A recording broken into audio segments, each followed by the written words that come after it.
Regresamos a esta edición de Al Cierre en la que estamos analizando un análisis de la CEPAL sobre el estancamiento de la reducción de la pobreza en América Latina. Comenzamos con Diego Fernández del Informe de Estado de la Región y vía telefónica con Sergio Araya de la Fundación Konrad Adenauer. Diego, comentábamos antes marginalmente o superficialmente uno de los temas cruciales para luchar contra la pobreza, que es el empleo. Claro. ¿Qué nos están diciendo estos números? Porque pareciera que en algún momento el desempleo baja, pero hay sectores que están siendo víctimas todavía en grado considerable del desempleo. Sí, sin lugar a dudas, el empleo es determinante, es el principal factor para la generación de ingresos en los hogares.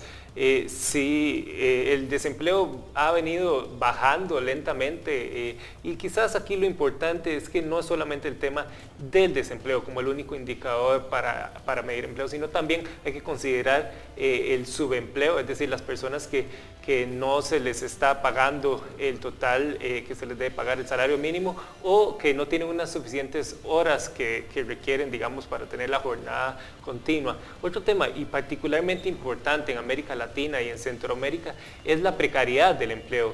Estamos hablando de empleos precarios que no cumplen las garantías mínimas, es decir, que no tienen pues derechos laborales, que no les brinda aseguramiento, y es en ese sentido pues que se trata de un empleo más de subsistencia, que finalmente no los va a sacar de la condición de pobreza en que están estas personas, estas familias.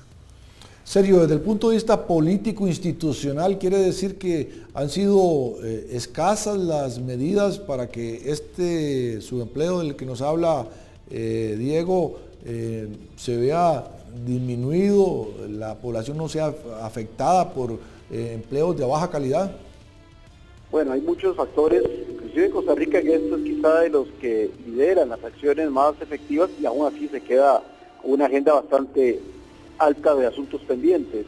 A lo que bien decía Diego, hay que agregar que esa economía informal que se ha creado prácticamente deja en estado de vulnerabilidad a muchos de los que son operarios de esos subsistemas económicos por todo lo que él muy bien mencionó.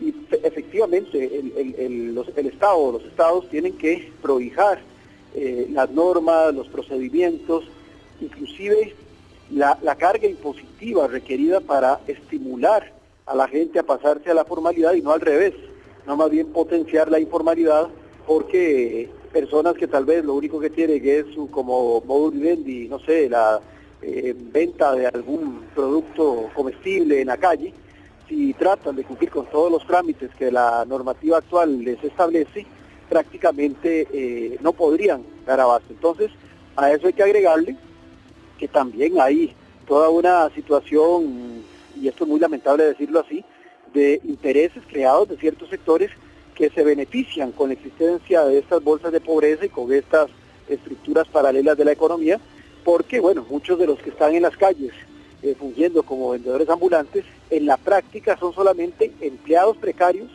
de otros actores que los utilizan para desarrollar actividades al margen de la ley, sin considerar adicionalmente que todas estas personas son blanco ideal para insertarlos en actividades delictivas propias del crimen organizado transnacional. Entonces tenemos gente, por ejemplo, que vende al menudeo droga, que en realidad lo hace porque siente que es la forma de agenciarse ingresos para la subsistencia y pues se va metiendo en esa dinámica de la cual es muy difícil salir. No quisiera pasar por alto un tema que nos conduce, Diego, que nos lleva a esto, que es el tema de la desigualdad, que está vinculado obviamente a este de la pobreza y el desempleo. Dice coincidentemente la Alicia Bárcena, la secretaria general de la CEPAL, en una publicación costarricense, Mal Financiero, que la desigualdad conspira contra el buen desempeño de las empresas. O sea, no solamente se trata de un problema social, sino también de un problema empresarial. Sí, claro. Bueno, la desigualdad fue casualmente uno de los principales hallazgos de la CEPAL en este estudio del panorama social en América Latina. Históricamente la desigualdad disminuyó en la región de América Latina, medida por el coeficiente Gini de 0.54 a un 0.48. Es una disminución histórica, y hay que resaltar aquí que todos los países en los últimos años disminuyeron la desigualdad medida por ingresos, a excepción de Costa Rica, que ha seguido aumentando. Y esto pues es una alarma que se debe encender para las políticas sociales, para el caso costarricense. Y efectivamente, lo que planteaba el tema de la desigualdad y cómo afecta es porque cada vez menos personas tienen capacidad de consumo, y esto en general va a afectar la economía. Hay estudios del Banco Mundial donde se ha ligado a los países con mayores niveles de desigualdad con menores niveles de crecimiento económico, y estamos hablando particularmente de América Latina, una de las regiones con mayor niveles de desigualdad. Países como Brasil o incluso en la región centroamericana, Guatemala, son de los más desiguales del mundo.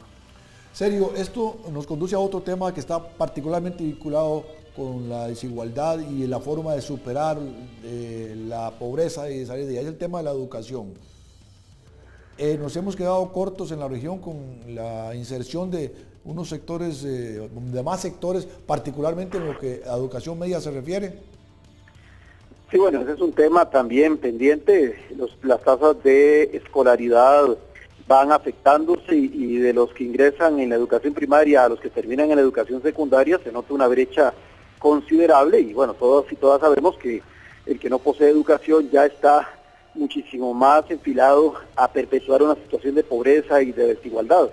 Pero adicionalmente esta es una arista del problema, pero también tenemos, al menos en un país como el de Costa Rica, que hay una sobreoferta de formación, de educación superior, y enfrenta más bien las dificultades de la inserción efectiva en formas productivas. Y digo formas productivas porque una de las grandes falencias que muestra nuestro sistema educativo es que no promueve, salvo excepciones, salvo algunos proyectos que se están comenzando a gestar más recientemente, pero tradicionalmente no ha prohijado el emprendedurismo, la capacidad de la autogestión, sino que básicamente ha preparado profesionales en las distintas ramas para cumplir un rol estrictamente asalariado.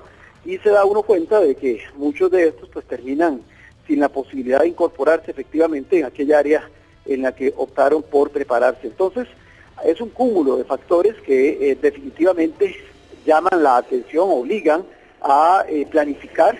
En Costa Rica, por ejemplo, se aprobó una asignación de un 8% del PIB para la educación, una reforma constitucional, pero en la práctica esto no se ha podido concretar, amén de que el hecho de que se cumpla no garantiza tampoco el cumplimiento de objetivos, porque pues mientras la estructura siga siendo de un amplio porcentaje destinado a gastos administrativos y corrientes y un gasto inferior, proporcionalmente hablando, a lo que es la parte sustantiva, pues seguiremos teniendo las mismas falencias, aunque podamos llegar a ejecutar esa cantidad de recursos, que es una cifra para nada despreciable.